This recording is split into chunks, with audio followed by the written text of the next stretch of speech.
Warning: the following content may be disturbing to some individuals. Consumer discretion is advised. Knock knock. Who's there? It may be no one. Or no one from this realm. On this episode of Sirens of the Supernatural, join us as the Sirens team opens the door to the phenomena of knocking spirits. Coming up right now.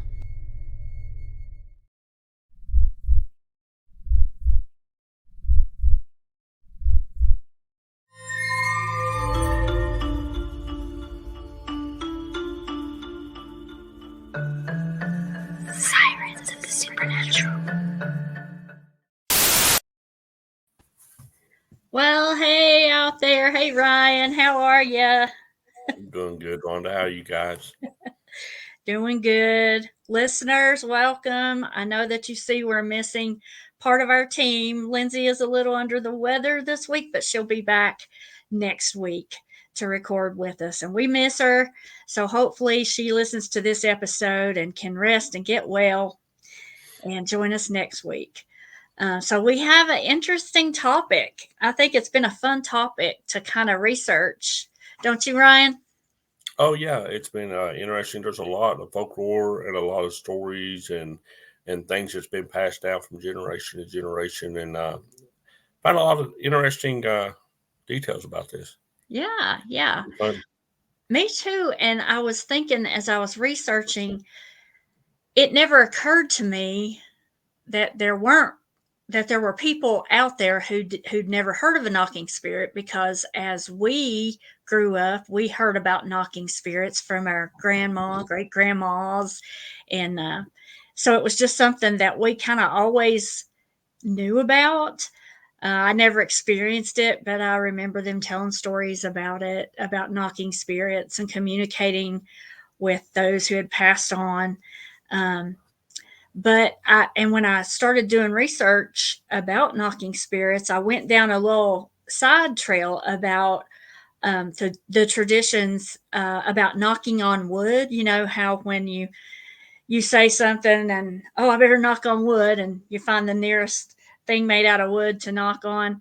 Why have you heard that we should do that, Ryan? Because I didn't really know much about it until I did some research. It could be about luck, things like that. Wishing something good to happen or to keep something Mm. bad from Yeah, happening. Things like that. It's basically superstition. yeah. Well, I learned, I did a little deep dive on history.com and some other websites, and it said the ancient pagan cultures, such as the Celts, believed that spirits and gods resided in trees. Knocking on tree trunks may have served to arouse the spirits and call on their protection, but it could have also been a way of showing gratitude for a stroke of good luck. And another theory was that people knocked on wood to chase away evil spirits or prevent them from listening in when they boasted about their own luck, Hmm. thereby preventing a reversal of their fortune. So I thought that was kind of interesting. And then another site said the origin of knock on wood is debated, but its widespread use suggests a powerful underlying belief system that crosses borders and cultures.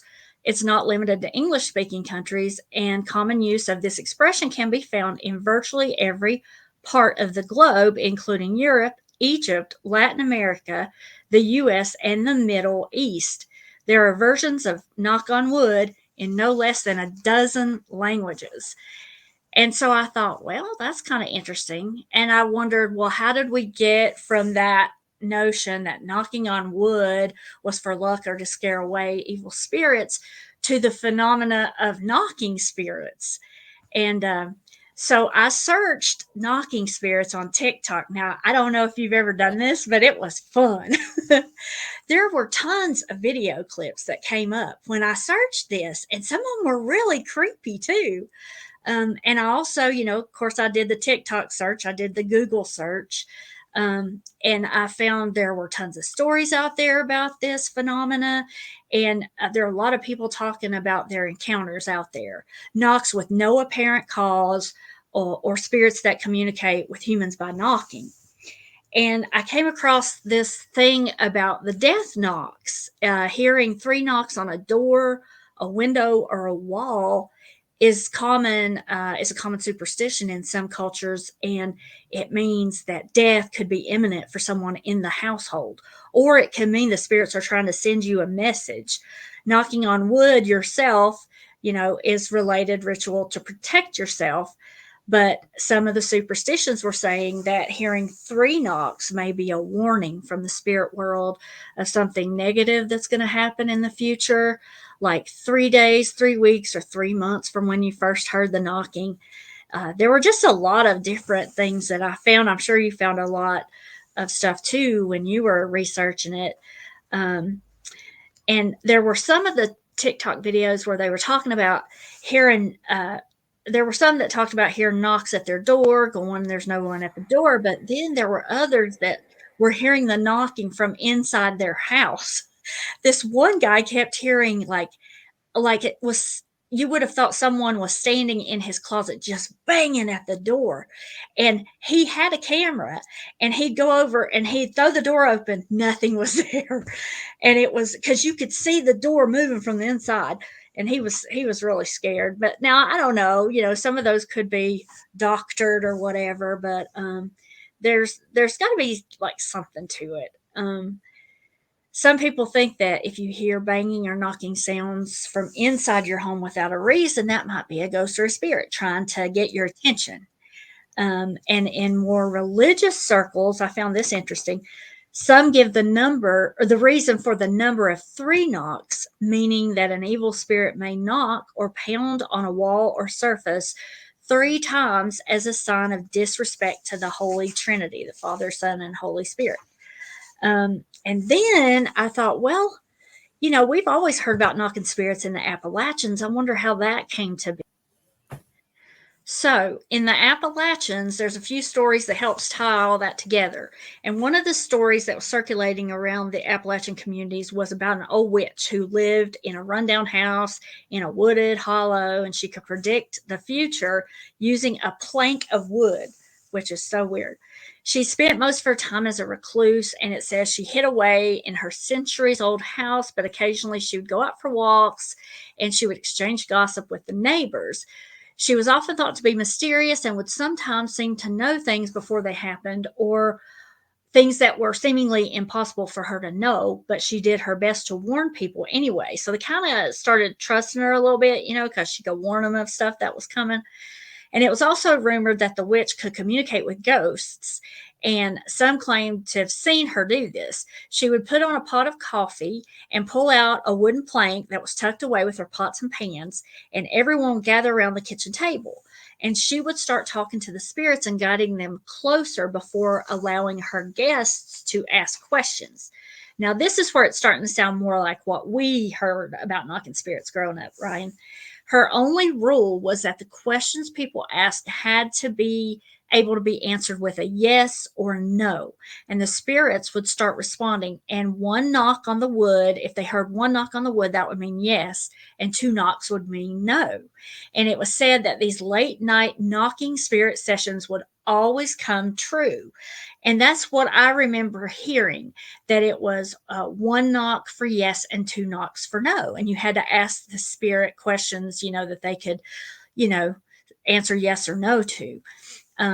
So like if you were at this witch's house and you're around the table and you just had a loved one that passed away, you might say, is this my mom who just passed away? And, it'd either be yes or no. And if it was no, you'd keep guessing people's names, I guess. Another story that I found to do with the Appalachian Mountains and knocking spirits, what it says that the knocking spirits and sprites are descended from a time when the Appalachian Mountains were still connected to the Scottish Highlands. And folklore traveled with the folklore from Scotland traveled with coal miners who immigrated to America and found welcome and familiar work in the coal mines here. And we have a lot of people in our family who've worked in the coal mines. So this really kind of grabbed my attention. It says the knockers, as they were known overseas, were initially associated with the mines and mining. They were often thought to play pranks on workers, but also warned them of impending collapses or other emergencies. Miners often tossed their last bite of a meal into the mines as a gift to the creatures they believed helped keep them safe in dangerous conditions. So that was kind of really interesting. And Ron, you said you ran across something similar that you'll share later in a story, kind of similar to that, right? Yes, it's a background. It's got a little bit of a story. It's got a little bit more detail about what it is, Mhm. where it originated from, really the reasoning behind why they did what they did. Yeah. Because some people call them knocking spirits, other people call them Tommy knockers, mangoes, things like that. So it Hmm. kind of goes back into some of their origins of where Okay. that came from. Cool. Well, one thing that I found that, and some people probably have heard about the spiritual reawakening or whatever, um, in the early days of America. So, from a variety of sources, and I had heard about these sisters before, but there were two sisters who spawned the modern day superstitions around knocking spirits for the most part. And history.com and then smithsonianmagazine.com also had articles about them. And so in March of 1848, these two young sisters lived in Hydesville, New York, and they came up with what they thought would be a fun prank. Teenager Maggie Fox and her younger sister Kate claimed that there was a spirit communicating with them by making otherworldly raps on the walls and furniture of the house. And when the mother asked how many children she had had, the spirit appeared to rap or knock out the correct number. One of the neighbors witnessed these sounds, and then word started spreading like wildfire that there was something weird going on at the Fox house. So Maggie and Kate later said they made these noises by cracking their knuckles, their toes, and other joints together to make a knocking sound, a fact that Maggie confessed to the New York World 40 years later in 1888. But by that point, the childhood prank had spun completely out of control, and now the adult sisters had become famous mediums. The Fox sisters and their public seances helped spark the spiritualism craze in the United States and Europe that was built on the belief that it was possible for us to communicate with the dead. Soon after Maggie and Kate's supernatural discoveries, the girls went to live with their older sister, Leah, in Rochester, New York. And we've got a picture of the three Fox sisters on the screen if you're watching us on YouTube. When the supernatural occurrences continued, Leah decided she would turn it into a little bit of money.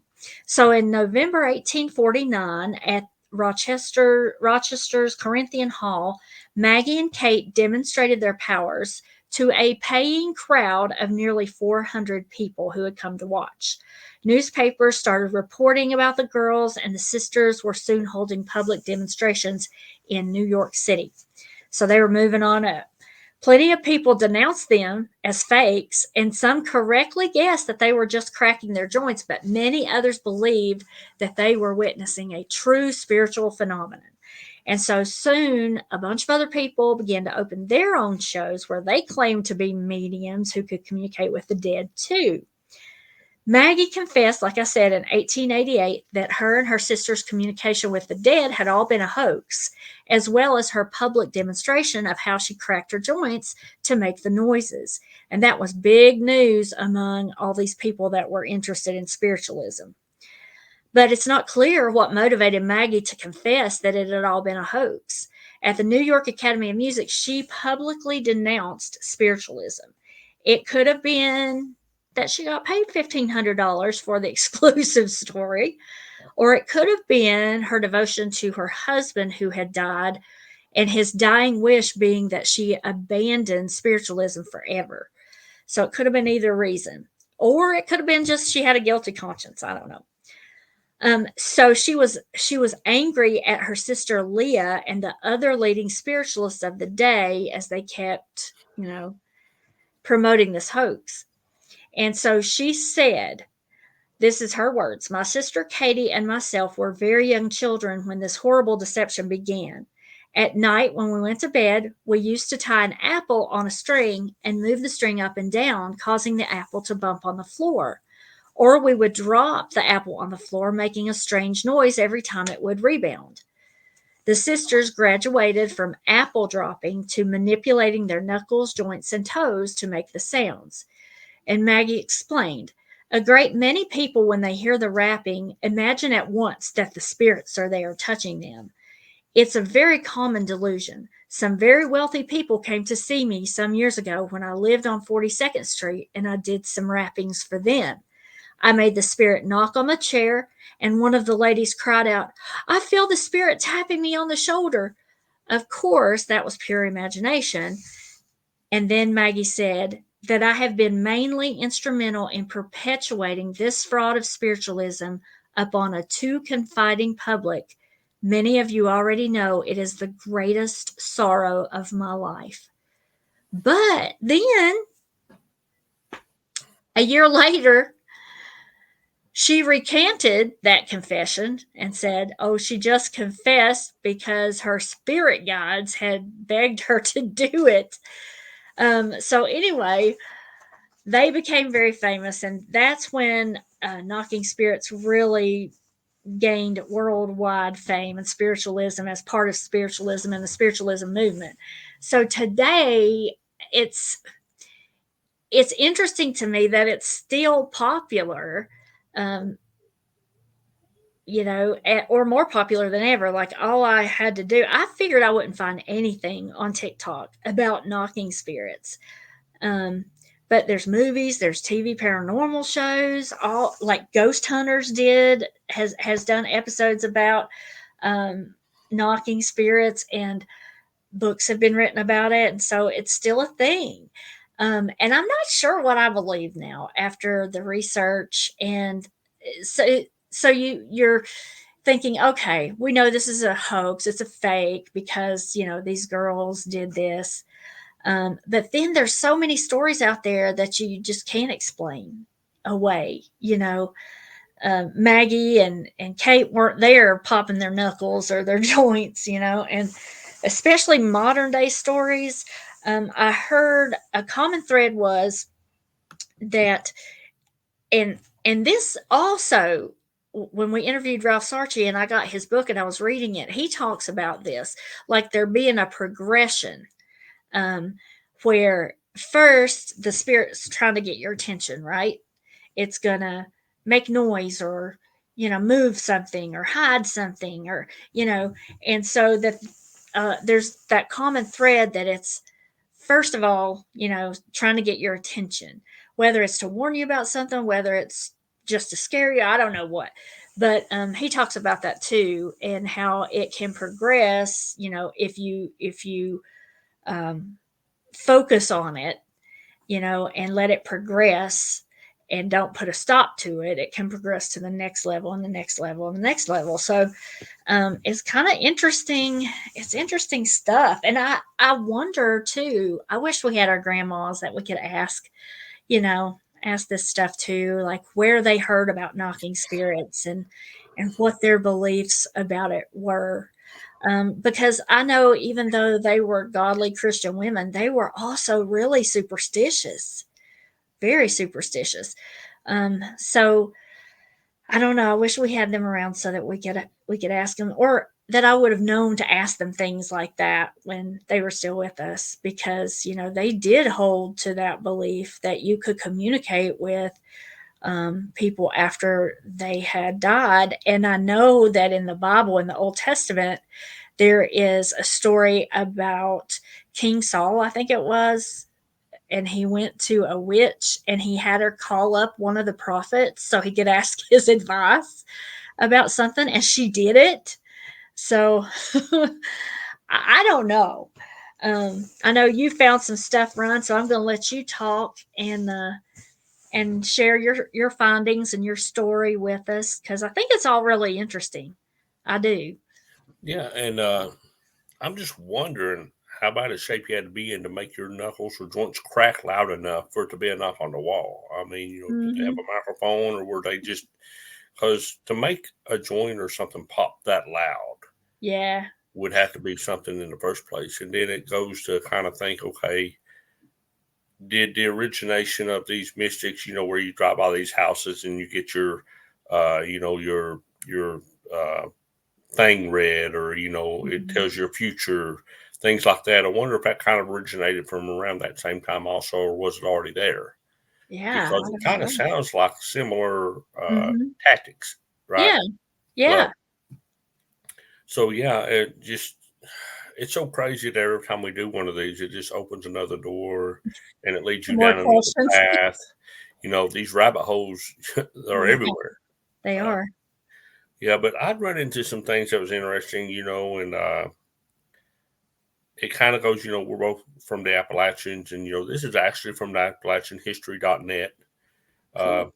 it was published, according to what I found, in October 23rd of 2020, and it was posted by Dave Tabler, but the piece was originally written by Eva Smith Carroll, and it was originally ran in the West Virginia Memory site, and it was reprinted with her permission. Ah, So this is actually on the AppalachianHistory.net okay. website, so they Cool. can go on and find this. But the Mhm. cool thing about it is it starts with like a children's nursery rhyme Oh, about knocking spirits, but they called them Tommy knockers. uh-huh. So it says, late, late night and the night before, Tommy knockers, knocking at the door. I want to go out, don't know if I can, 'cause I'm so afraid of the Tommy knocker man. Oh, Which is kind of crazy, and that was a children's rhyme. yeah. Kids used to go around singing this. It's kind of Wow. crazy. Uh, but according to the Merriam-Webster Tommy knocker, it's a ghost of a man killed in a mine. Or Um, other references indicate that the folktale is more complicated than just a mere haunting. And if you look into Wikipedia, it expands on the subject. Tommy knocker, knacker, Waka, Uka, which is Cornish, Tommy knocker, which is called in the U.S. Um, but according to this, it's a mythical creature in Welsh, Cornish, and Devon folklore. It's closely related to an Irish leprechaun or a hmm. pluricon, Kentis cloakler, and the English and Scottish brownie, which it kind of looks like a leprechaun. Okay. Huh. Uh, the Cornish described it as a creature with a little person, 2 foot tall, with a big head, long arms, wrinkled face, and white whiskers, kind of like a cat. Yeah. It wears a tiny version of standard miner's garb and commits random mischief, including stealing miners' unattended tools and food. And the name comes from knocking on the mine walls that happens just before cave-ins and the actually creaking of earth timbers and before they give away. Huh. So a lot of that is like you said, it's about a warning, A and warning. it actually describes what people back in the old days thought they looked like. Huh. So, That's you can kind really of go into the spiritual aspect. It can be a ghost, it could be something more demonic, or it could be mhm. something more like what this is talking about. Yeah. Uh, to miners, knockers were malevolent spirits, and knocking was the sound of them hammering at walls and supports to cause cave ins. Mm. And to others who saw them, they're essentially well meaning practical jokers, and the knocking was their way of warning the miner that a life threatening collapse was imminent. So some people Mhm. thought of warning, and some people thought they was actually doing the knocking to cause the cave in, Hmm. which shows different aspects of that. Yeah. Uh, and some folklores, according to the Cornish folklore, they were helpful spirits of people who died in previous accidents Ah. among the many tin mines in the country. And the warning was the miners of impending danger. And to give thanks for the warnings and future pearls, the miners would cast the last bite of their tasty pastries into the mines for the knockers. Tasty So pastries. yeah, so they would throw food to them Yeah. in exchange For for them thinking. warning them that the mine's Mhm. about to fall in, which is kind Okay. of crazy. Uh, and like I said, these impish gnome-like men are the Cornish equivalent of the Irish leprechauns, and according to this, English brownies, which I've never really heard of an English brownie other than the type that you eat, but apparently this is a type of leprechaun. Okay. Huh. I didn't know that. Uh, The Tommyknockers were first heard in the United States when the Cornish miners worked in the western Pennsylvania coal mines in the 1820s. And after researching Tommy Knocker and Tommy Knockers in the West Virginia newspapers, they only found like basically 2 references. One's a work of fiction that was widely circulated in the early 1900s, that Tommy Knocker's The Miner's Ghost, which was written by Harry Beardsley in Leslie Weekly, the Bluefield Daily Telegraph on Friday, June 18, 1909, and it was actually on page 3. And the other one's a mention of Tommy Knockers. That was in week of the October 5th edition. In the 1970 column, James Dent said that the week was held because a passagent thought of it, and the Charleston Gazette on Monday, October 12, 1979, on page 12. So these are in several newspapers back in the early 1900s. Yeah. And Talking even about the Tommy Knockers. Yeah. That's interesting. And there's several other mentions of newspapers and things like that, of the leprechaun, the core, and things like that in there. And the modern day miners they don't really hear knockers. There's a theory that the Tommy Knockers may have gone radio silent because of radios. In 1929, radio columnist Gary McNamee shared some reader concerns that radios in the mines might chase the little fellas out, because sometimes we coal miners think we haven't a friend in the world, but we always know that Tommy Knockers are looking out for us. Many's the life that have been saved by these things with their knocking. And he shared a story about a miner who took exception to the suggestion that there should be radios on every level of a mine so the miners could have music when they work. We would you drive out a few Tommy Knockers we have left, he yells, with all this squealing and blathering coming right through the earth. It's bad enough for them as it is. With these things, radio boxes with its great din filling the mine, how could we hear them knocking, even if they weren't panicked and driven away? So they got mad that the radios and stuff were in the coal mines because they couldn't hear the Tommy Knockers trying to warn them of something happening. Mm-hmm. Wow. So that's kind of crazy. That shows you the belief they had in it. Right. Yeah. And like I said, it goes through a lot of different things. And, and it's because of the darkness in the mines, and you get down there and you're always going to hear, I've worked in the mines, and you hear creaks and cracks, and you hear a lot of different things like that. Mm-hmm. And, but for them to believe that there's a warning system or that there's something down there malevolent trying to cause a collapse is crazy. Yeah. And this is very popular back in the early 1900s because there's several newspaper articles or several, shows about it, things like that. I just wanted to tie in the Appalachian part of it. Yeah. Because, of course, that's where we're from. Right. And then there's some stories that I have here that is pretty interesting that I'll go ahead and share. That is a little bit different. But like I said, I can go ahead and share that if you guys want to. Yeah, I'd like to hear them. I'm sure Lindsay, when she's listening, she would love to hear them. She loves a good story. But, before you read that, I was thinking to myself, we've had so many relatives, and you've worked in the mines. And it is it's a dangerous job. I think if I were a coal miner, I might be a little bit superstitious too, because mines explode. There's all around the world stories about many people losing their lives, and even back home. When I was 13, there was a mine explosion that killed a lot of men in the community. So I think, you would tend to be a little bit more superstitious if you worked, in a dark, weird, kind of eerie place where you knew that the literal earth could cave in on you at any time. I mean, that would, I think I'd want all the help I could get too. Right.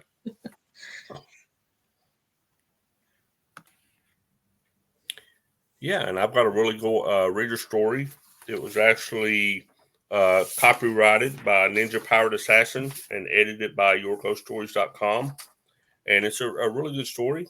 And I think it really falls into what we're trying to do here. So I'll go ahead and read it from the reader's perspective. And the title of the story is called Knocking at Night, which is kind of cool. I really don't know if the rest of my family believes in ghosts. Years ago, my family and I did have a talk, and we were convinced that something was up in our bedroom. At the time, I was in early elementary school. My sister was either in late elementary school or early middle school. We shared a bunk bed. Randomly, though, my sister decided that she did not want the top bunk, so I ended up with it. One night, I was in bed with the lights off. My sister was supposed to be in the bathroom. Suddenly, I heard a knocking coming from the lower bunk. It sounded like someone was knocking on the wall. I thought my sister had managed to sneak back in the room unnoticed and was trying to frighten me. I decided just to pretend to be asleep and it would stop, but the knocking only increased. After a few minutes, I was pretty annoyed with my sister, and I wanted to catch her in the act. I always kept a flashlight by my pillow. Due to there being bad storms that caused for a large number of outages recently, so in the off chance that it ever happened, I wanted to have some form of light near me as I was still little and a bit terrified of the dark. So I grabbed it as quietly as I could. I slowly sat up. I got the flashlight ready in my hand and prepared to lean over the bunk bed. My plan was to simultaneously turn on the flashlight as I swung my head over. I figured that by doing this, I'd be able to illuminate my sister, catching her in the act, and maybe even scare her a little bit as revenge. So I leaned over, turned on the flashlight, and said, "Ha! I caught you." I was completely taken aback. There was nothing in my sister's bed. The knocking stopped the second I leaned over. Still leaning over, I shone the flashlight around the general area of the bed, expecting to see my sister, but no one was there. My sister walked in on me shining the flashlight, leaning over the bed. She was pretty confused and clearly didn't believe my story. She gave me a huge lecture about how I shouldn't be trying to scare her and made up story and how I should already be asleep. I was pretty perplexed, but managed to fall asleep. I was woken up in the middle of the night, though, to my sister yelling my name and sobbing. When I asked her what was wrong, she told me that she completely believed me now. Apparently, she had been woken up during the night to have knocking coming from the closet. She thought I was still set on scaring her and snuck into the closet during the night, so she told me to shut up and get back in bed. The knocking only got louder. She told me she got out from under the bottom bunk to open the closet and dragged me out herself. When she saw my outline in the bed, because my sister grew very fast and was around 5'6", 5'7" at this point. If she stood up straight, her head was right by the top bunk. I usually slept right by the edge of the bed and pushed up against the wooden frame, so my sister always saw me out of her peripheral vision when she got out of bed. At this point, my sister started crying, threw herself back into the bed, threw a blanket over her head, and started yelling for me to wake up. She said that the knocking stopped as soon as she started yelling for me. I do recall us randomly hearing knocking while sharing that room. Neither of us were ever awake at the same time, which was odd, and I was, and always have been, very light sleeper. Yet, if my sister heard it, I would sleep through it completely. But it always stopped whenever we turned a light on or tried to wake the other one up. Honestly, can't tell you if it would wake us up at the same time during the night. We were both morning people and woke up well before school started, so we didn't have an alarm clock or a clock in our bedroom. We both told our parents, but they didn't seem to believe us. They kept saying it was probably a tree outside our window, but the sound definitely did not come from the outside. There was also wasn't a tree anywhere near our window. My sister and I never talked about it to our parents again. Since our parents didn't believe us, neither of us said anything to our older brother either.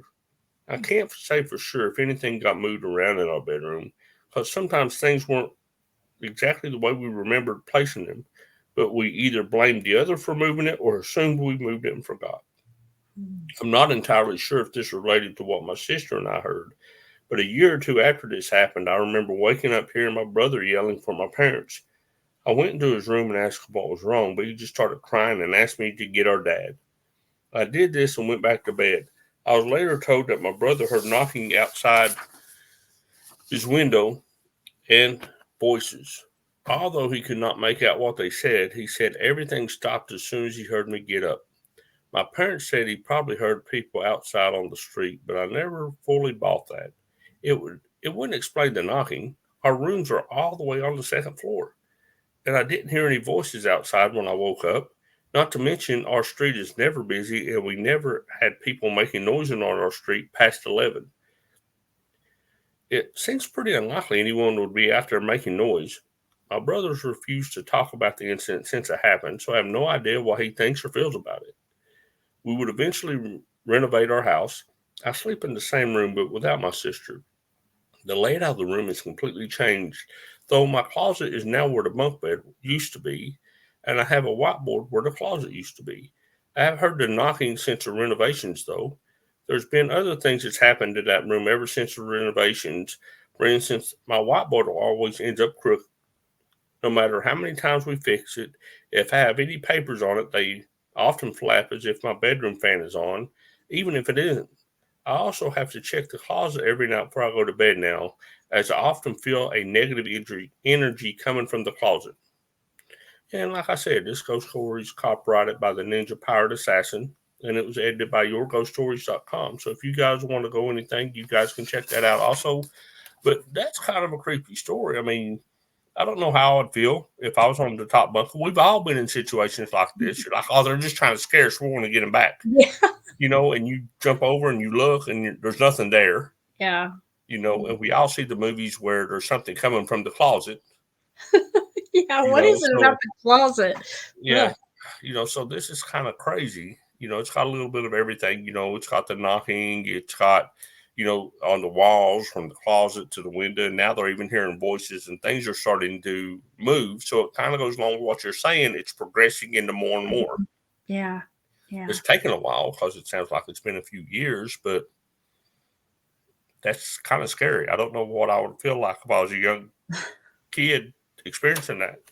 I don't either. I was thinking, I was having to laugh because my brother, we'll have to have him on the show at one point because we shared bunk beds and I was on the top bunk and I used to scare the bejeebies out of him, telling him like something's right outside the window and it's going to get you first.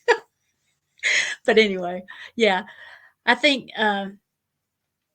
yeah, the progression, and I've heard theories that spirits feed off of our fear, our that negative energy we put out there. So yeah, I'm sure for kids that would be really freaky. And kids aren't stupid. They can hear where something's coming from. I mean, you can definitely tell the difference between a knock outside your house and a knock inside your room. Um, but those parents did what every other parent, pretty much does. Tries to placate them, telling them, "Oh, it's just this or it's just that." But Right. kids are smarter than that. I think we don't give them enough credit. Yeah, she sounds like a smart person because she's like, we're on the second floor, Yeah. you know, and there's not even a tree near my window, and it's like after 11 o'clock, there's nobody even outside, Yeah. so she's trying to rationalize and reason, and she's like trying to debunk everything her parents are saying, Yeah. They're and trying to debunk her and she's trying to debunk them. Yeah. so that sounded kind of crazy. Well, let's talk a little bit about like our family. And I know that um, they must have been talking about knocking spirits before you and I were even born, Ryan, because my dad has a hilarious story about how he fooled a bunch of people that were at our mama's house one night, making them think that there was a knocking spirit. When my grandma found out, oh, she was so mad. But it was him. He had a pair of galoshes on, like those rubber boots, and he was knocking his toe up against his big toe up against the rubber boots, the top of the boot. And he said it really sounded loud, especially when everybody like hushed and they're like, "Do you hear that? Do you hear that? What is that?" And then it didn't take him no time to jump to the conclusion that it must be a knocking spirit. So we're going to talk to it. And they sat there and ask it questions, and he would knock once for yes and twice for no. And he said he kept a straight face and acted like he was scared. I said, "How old were you when this happened?" He said, "Probably 16, around 16." And so he said, they were all in that big living room that they used to have, that big long room, and it was nighttime. It was dark. Someone in the family had just died. I don't know if it was our great grandpa or something, but anyway, they finally asked the spirit if it was such and such that had just died, and he knocked once for yes, and so they're all looking at each other, and he said he's just looking like he's scared too, looking around the room, and he said you could not tell where it was coming from, where that knock was coming from, and he said he finally just lost his composure when he looked beside him, and his cousin Gene Autry was sitting beside him, and he said the look on Gene Autry's face was just like petrified, just like pure terror. And he said that's what made him start laughing. And then and then our mama said, Wayne, she got so mad. And you never saw mama really get mad. So I think that would have been something to witness. But pranksters, they're all pranksters. I mean, And like I said, that just goes to how serious they took it because, yeah. the generation like my mom and some of our older relatives, Mm-hmm. you know, a lot of that was more common back in that generation, those Yeah. generations. So, when that happens, they take it serious, And and they then, some of the younger ones and some of the parents, they did use it to try to scare us. And, heaven forbid they find out, such and such is out there, they're watching scary movies tonight, so did. somebody's going to come knocking or Oh, scratching yeah. on the wall or doing something crazy because that's just how it was growing up. Mm-hmm. Mm-hmm. We love playing jokes on each other. It wasn't too fun when the joke got played on you, but it was fun playing jokes on other people. I'm sure my dad he still gets a kick out of that when he tells that story. That's another story of his I need to write down and get it on paper, But anyway, that does tell you how seriously they took it because it wasn't no time to where they jumped to that conclusion. Oh my gosh, maybe it's a knocking spirit. And to hear Dad tell it, he tells it a lot better. But I don't think we could get him to come on the podcast. I wish we could. And like you were saying, they would actually go to the extreme. Mhm. I remember times where, we would do things, and I do believe it was your dad. He climbed up on top of the house by the chimney and would do Yeah. like the knocking and stuff. So it wasn't like they didn't take this stuff serious. Or like they would actually climb in the middle of the night up on top of a house Oh and do some crazy stuff just to get a kick. They would love scaring people. yeah. So, that's kind of how it was growing up. They had no chill, and pretty much all our uncles, Yeah. my dad's uncles, cousins, they were all like that. They were all like So, that.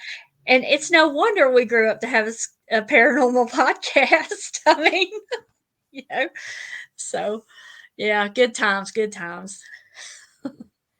But that's all I had about knocking spirits. I would love to hear, like, if there's anybody in out there who's listening and their family has stories or they have stories about um, weird sounds and knocks and things like that. I would love to hear some of their stories and get their take on it. So we keep asking for listener stories. We'll read them on there if you send them in to sirens of the supernatural at gmail.com.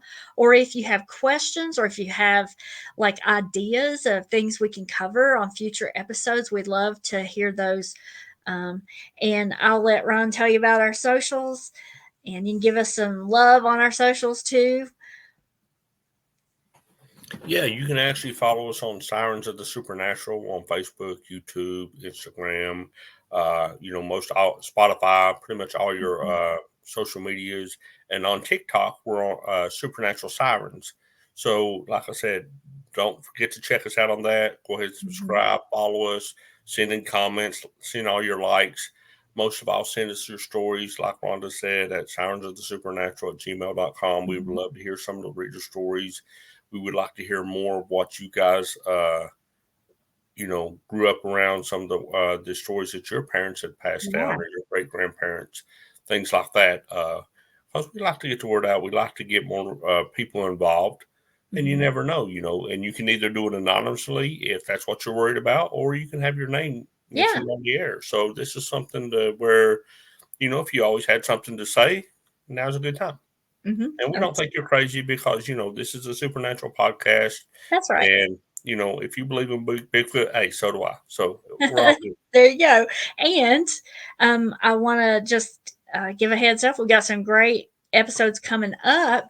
We're having some other paranormal podcasters come on and we'll interview them. Some really interesting people.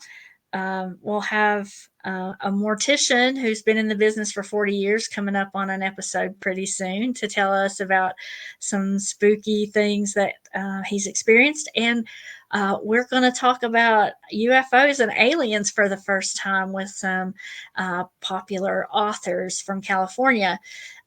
So we've got a lot of neat stuff coming up this season.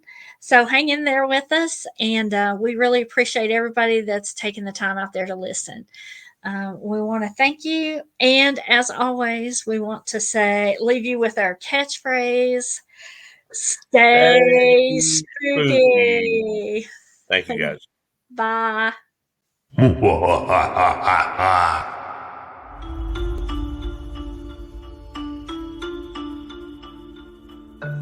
Thank you for joining us for yet another episode of Sirens of the Supernatural.